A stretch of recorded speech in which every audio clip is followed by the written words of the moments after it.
Welcome, everybody. This is Patrick Hebert. I'm I don't know, episode, whatever it is now for Freedom Lovers Life.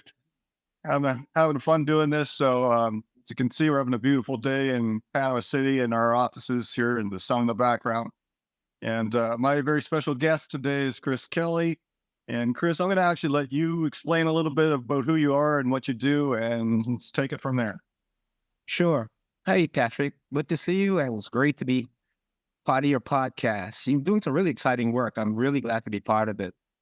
So, really quickly, my wife and I moved from the States in 2018. We now live here on the beach in Panama. We fell in love with the beach life. Um, Professionally, we've been in business for, our company's about 25 years old. I've been a technologist all my life. And since we decided to move from the United States in 2018, and while we may qualify to be of the retirement age, we're not the retiring types. So we decided, look, we're not retiring. We like doing business. We just needed to find a different way of doing business because, at our age and stage, we're in our 60s.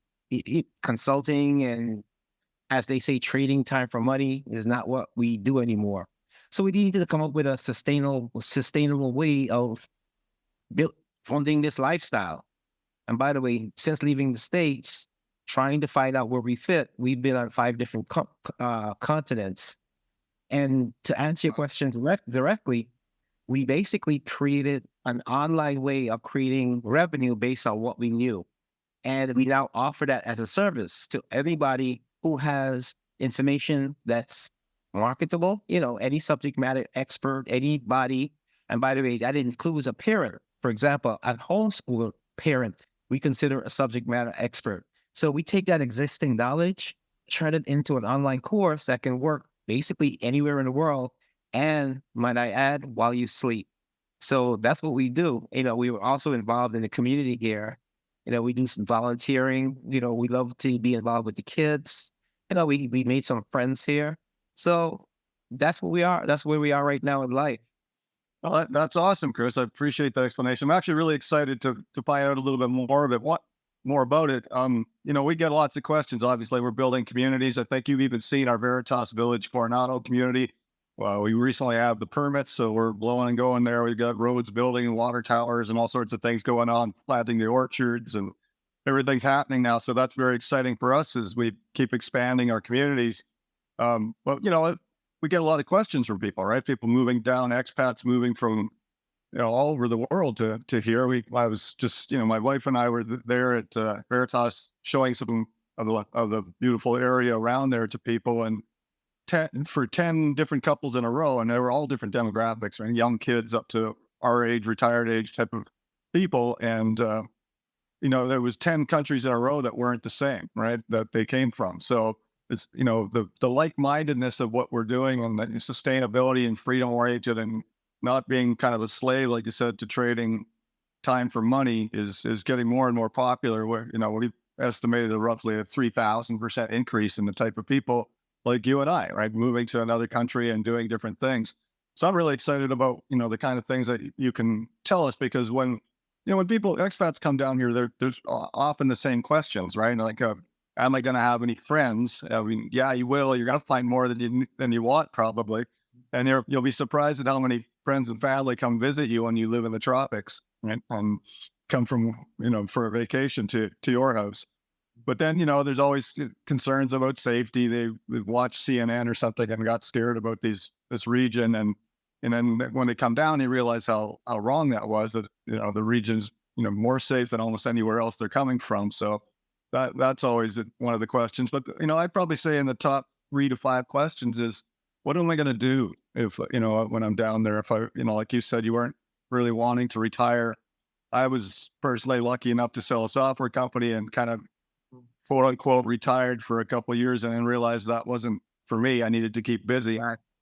And so I'm curious to, what your thoughts are on expats coming down to countries like Panama or Nicaragua or Belize, or, we have communities, and, what they could do. I think this is a really interesting topic for a lot of people, because that's a major concern of theirs sometimes. Sure. It's a huge topic. I'll tell you from my own personal experience, Patrick. Let me tell you a really corny joke, but kind of hits the point right on the head. Okay, this accountant retires from his accounting firm in New York, and he retires down here. Gets here, rips off his tie, runs down to the bar, and he says, "Settle up, bartender. Give me a drink. This is my life now." Bartender gives him a drink. The next day, he goes down to the bar again, and he says, "Bartender, give me a drink. This is my life now." 7 days in a row, he goes down there. He says, "Bartender, give me a drink." The bartender gives him a drink, and he says, "This is my life now." If you really think about it, many people come down and they think they're going to drink and they're partying, and they do, and people have a great time. But sometimes you need something else to do. Sometimes drinking Mai Tais or walking on the beach, that kind of runs its course. And then you realize, hey, look, I have years in front of me. What am I going to do with my time now? We decide to stay busy in business. It fulfills us. We believe in providing valuable service. And at the same time, we're not the sitting around the pool all day kind of guys. We need to be involved in something. So I always encourage people, when they come down here, make sure that you have a plan for retirement. My suggestion is people come down here, expats, and I meet many of them, and they have a wealth of information. And I always encourage them to think about what's going on in the States, for example. The United States is ranked 38th and 28th in math and science. The education system is disastrous. You see what's going on with colleges, the expense. Kids are coming out of college in debt. Well, why not use some of that information, all that wisdom that you have, all that professional expertise that you retired with, and create an online course? That's what we do. I mean, I'm not selling right now, but I'm just encouraging people. Think about leaving a lasting legacy. Don't sit on the sideline. Of course, have your fun, drink your drinks. But at the same time, what about offloading all that information and all that wisdom on the next generation? So I think that's how I would always try to encourage people who are quote unquote retired to come down and spend that time. Also, people come down here, if they're not retired, they may be looking for work, and they run into a very hard brick wall. And excuse me, yes, I do live on the beach. It's warm here too. Yeah, they run into this brick wall when they realize they haven't researched that not any and everybody could just jump into the labor pool here. So you have to be careful that if you plan to get yourself employed, that your line of work is allowed, because the Panamanian government is very protectionist about its citizens. So they don't want foreigners coming down here to displace their citizens. So make sure they're not. Sorry, I was just going to say, I always have to tell people too that if you come down here, you're not used to the wages either. So if the people are making $25 a day sometimes, so that depends on the type of job, obviously. So, that if you're doing it to keep busy, that's one thing. But if you want to make a living at it, what I really like what you just said too is the leaving a legacy. A lot of friends of mine are talking about, I've had a very interesting life. I think I'm going to write an autobiography or something. And that's, and I've had, many friends do that sort of thing. And, surprisingly, maybe 10 people read it, and that's about it. Right.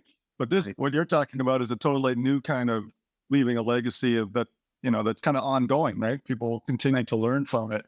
And that's brilliant. I actually made a mental note of that too. And it's like, I don't really necessarily want to write about what I've done, but I can certainly make a course on people that want to be interested in starting self-sustainable communities or something like that. So that's pretty, I mean, and like you said, everybody's got their expertise, right? Even the other day, I was literally thinking that where I was walking around Veritas Village there in Coronado, near where you are, and, talking to some of the different people that are moving in there, and they all have amazingly unique skill sets that Exactly. That I was thinking, wow, this is going to be such a great community because it's got somebody that knows something about like everything, right? You can pretty much cover all the bases with what the people know there. And I think that's great. So you can sit there at the Welcome Center and have a glass of wine, watch a sunset, and talk to your buddy and say, hey, I've been thinking about, changing my solar system or something. There's going to be somebody there that knows about it, right? So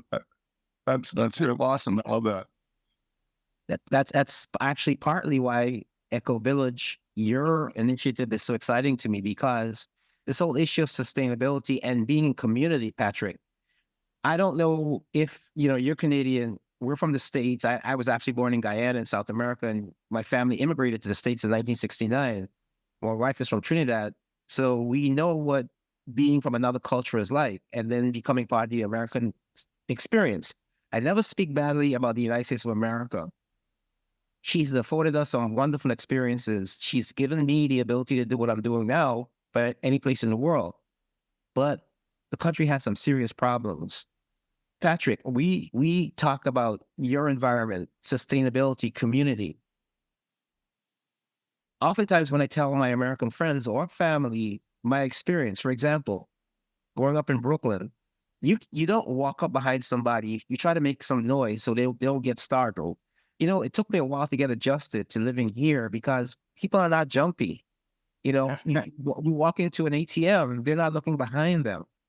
They're not overly concerned about their physical safety. And I'm not saying that there's no crime here, but as compared to where we came from, I mean, where we grew up and where we raised our kids, there were really good neighborhoods, but still there was always that overtone. There's always that need for situational awareness to know what's going on. I mean, you just heard of another mass shooting last week in the States. You know, you're not caring about stuff like that here. And you don't hear sirens. I remember going back for a visit last year and being so out of tune with the city and the sirens that every time I heard a siren, my heart would race. Those days are gone. So coming into a community like yours, Veritas Village, what you're putting together, coming together with people of like minds. I mean, it's incredibly, incredibly important. And I must say, what I see happening in the States and why I would encourage people to start making a plan B, which should be a plan A really soon, I hope, is you see the whole, what they call the migrant crisis. Patrick, you have millions of people coming through the southern borders in the United States of America. Well, if you consider that the average American now, up to between 60 and 70% live paycheck to paycheck. Paycheck to paycheck, no savings. They can't afford an extra $1,000. And that includes six-figure earners. If you put that population that's going basically backwards, the first generation of Americans, by the way, are going to be less affluent than their parents' generation. Right. When you put the fact that they're decimating the middle class together with millions of migrants who get room and board, free healthcare, and they get a monthly stipend, and I think they even get a cell phone. You put them together with people who are losing jobs, people who can't afford to make ends meet, you're going to have a train wreck. I hope it doesn't turn out that way, but I can't see anything else happening. So I think it behooves people who care about their family to start considering an alternative.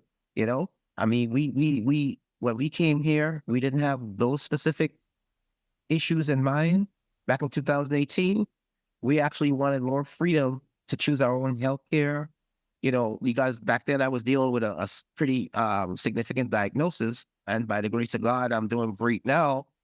But we wanted to find someplace to give us an option in terms of our treatment, not just treat the symptoms or prescribe me to oblivion, but give me some options. So that's why I'm in this part of the world now.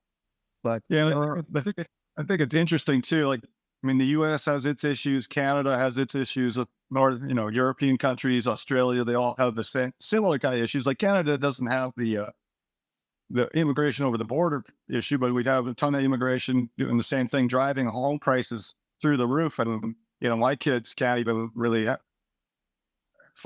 be able to afford a home. Right. So, right, like you said, the first generation in Canada too, it's going to be less affluent than their parents were.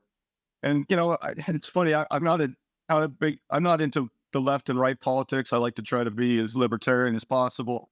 But, it's funny. I was thinking back, I was in Honduras I'm often in Honduras because they have a community there, but I was there last year before last. And the Honduran government basically said, we're releasing all the people out of the penitentiary, you have three choices. You can go to the U.S. That's what we recommend. Go to the border and just cross. You'll be taken care of. You'll be put back in the penitentiary, or if we find you on the street, we'll either shoot you or put you back in jail. So it was like, Trump said that, right? He said something along the lines, it's not the best and brightest that are coming across the border necessarily, not illegally. I mean, lots of bright people coming that are doing it the right way. But it's just, I also fear for the crime in the U.S. and Canada. It's obviously we will keep going north.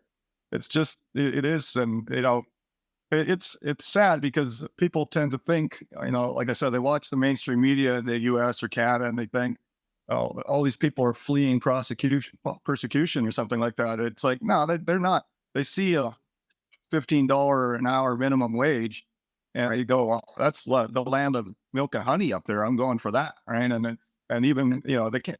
Maybe they're not employed down here because of some reason, right? Maybe they've got a background that doesn't let them get employed, but their first thing they're doing is going up there. So I'm concerned about that. I'm concerned about we have a lot of our residents in the communities that are concerned about the stability of the U.S. banks. And, we've seen a few banks go down and so there's a lot of things going on. And that's, why we're making these communities of like-minded people that can see this and don't like being censored and canceled for recognizing what's going on. So let's get back a little bit to the kind of expat jobs, work kind of thing. So maybe you can give me some examples. You mentioned a couple, but like, I like the one where you said, like, even raising children, that's a skill, right? So obviously the spectrum is pretty wide on what people could do to make, courses on the skills they have. Yeah. And let's use that very same example.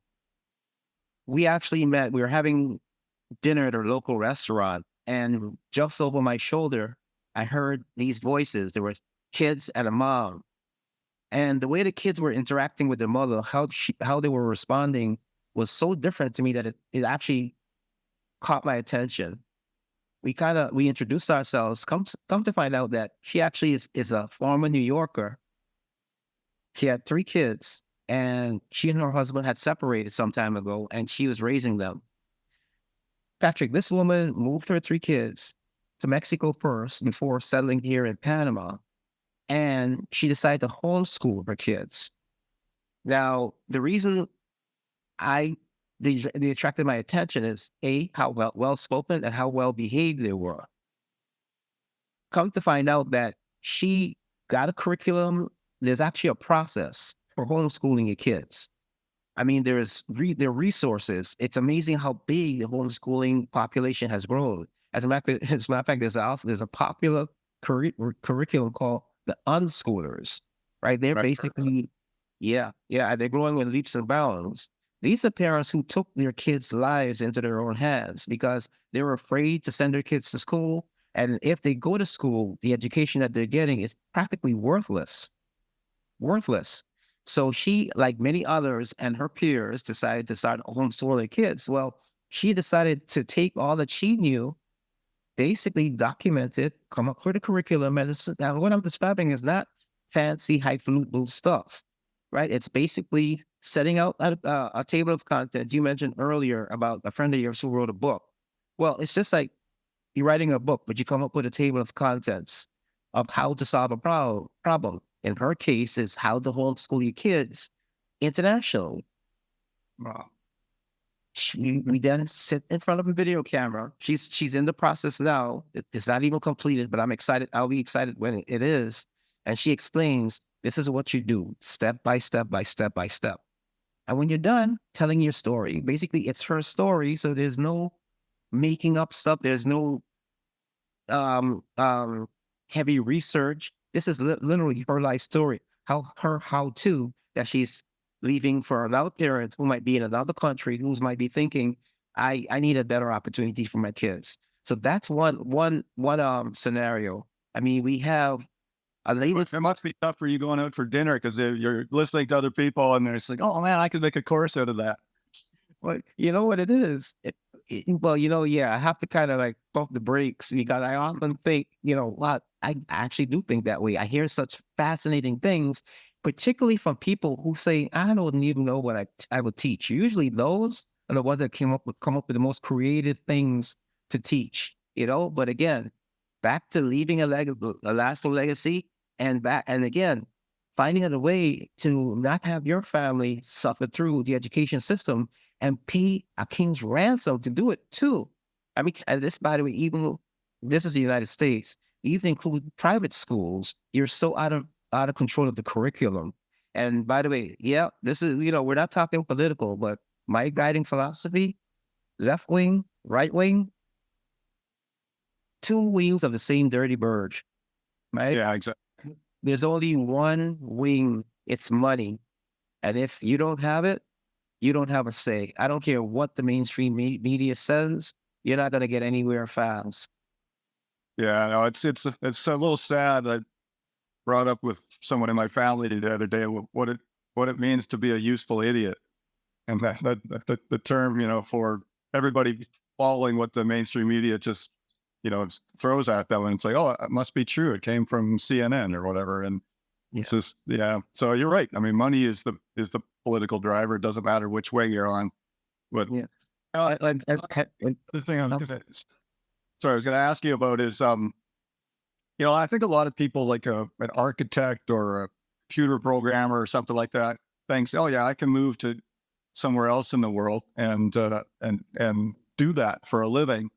And then and then COVID kind of boosted our lives a lot in terms of making communities for people to live in, because people were forced to work from home and then realized, well, I don't necessarily have to live in Detroit or whatever. I can go live in the tropics and pick mangoes and bananas and then do some work. And as long as there's a few jobs where the governments mostly won't let you work remotely unless it's within the country. Although I know a couple of people are using VPNs to fake that, but they're running a bit of a risk.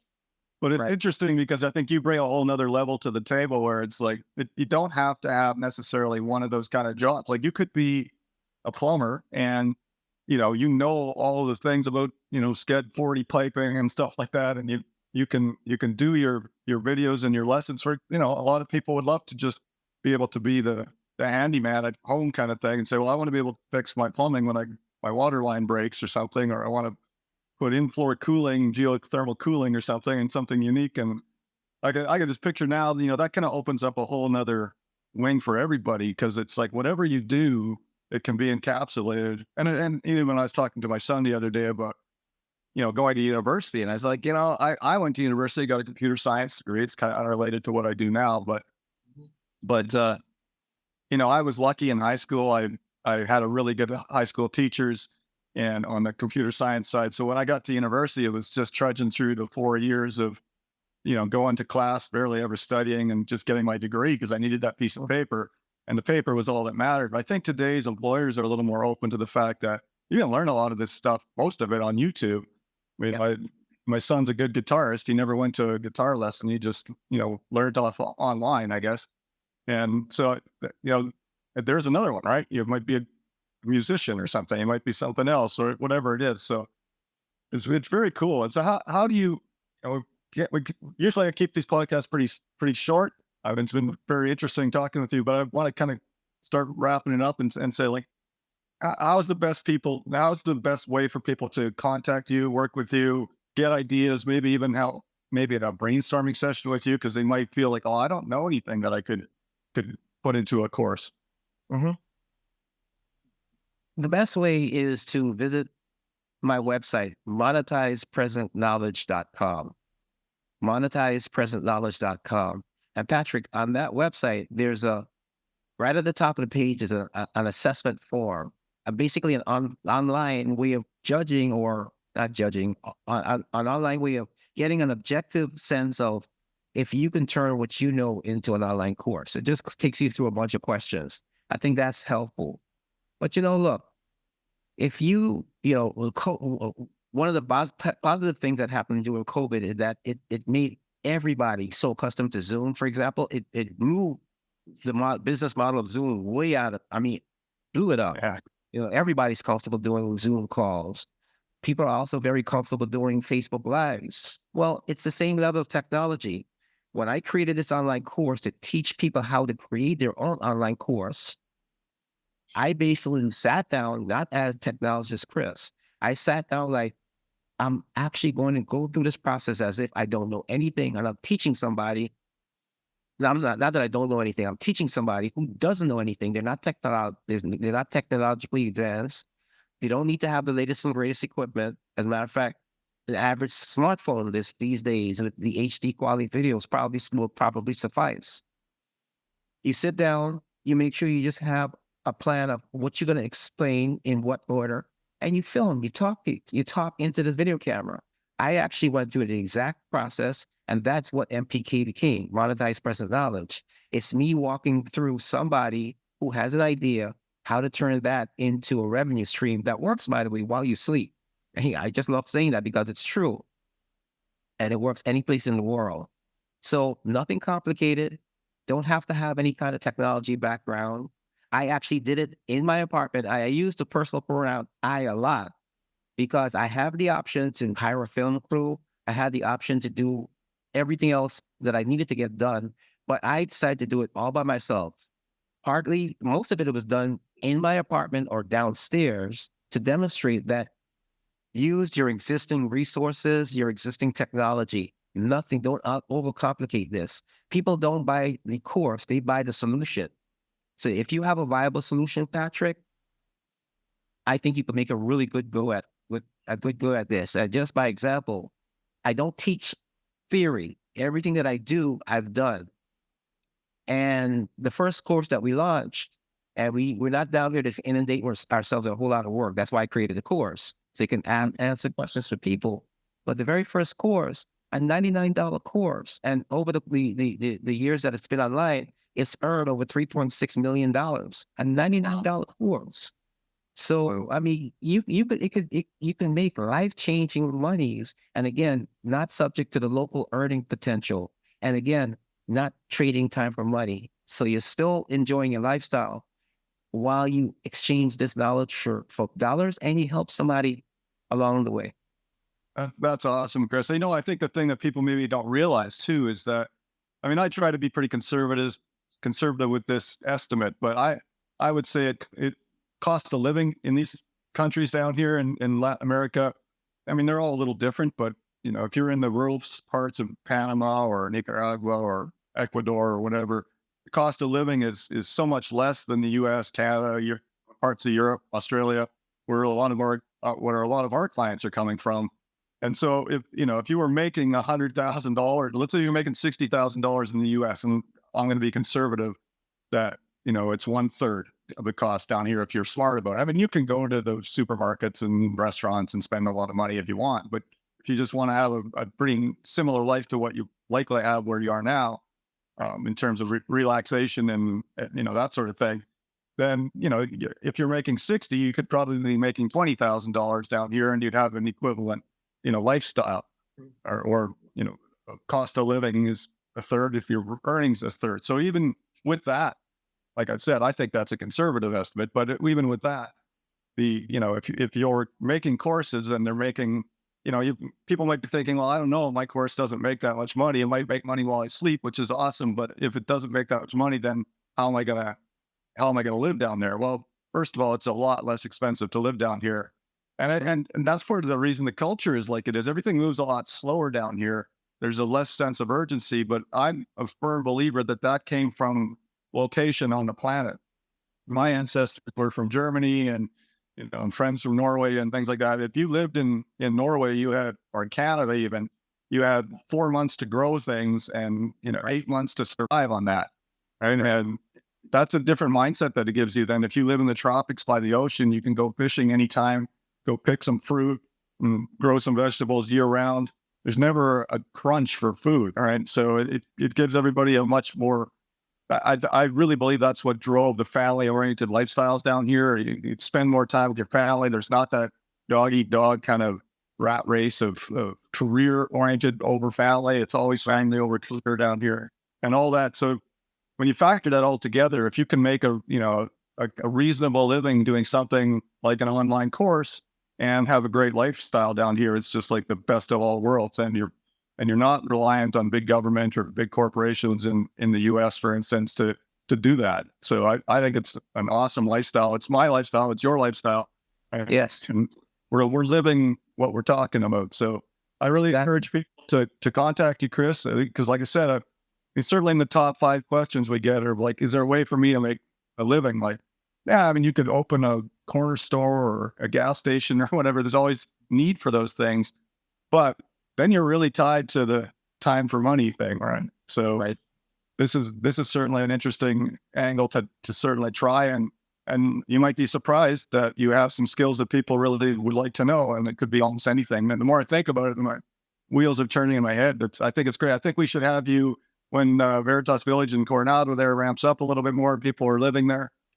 Have you do some seminars or something there. We're going to have a big conference, Palapa. So it's going to be a cool place, an outdoor place to talk to people about this. I think it'd be exciting. So I really appreciate you being on the show, Chris, and it's been good to talk to you again. It's been a while. So I know we're not that far apart, so we'll have to connect next time we're near each other. I look forward to that, Patrick. It was good talking to you too. All right. Thanks, Chris. We'll talk to you soon. Bye. Stay well.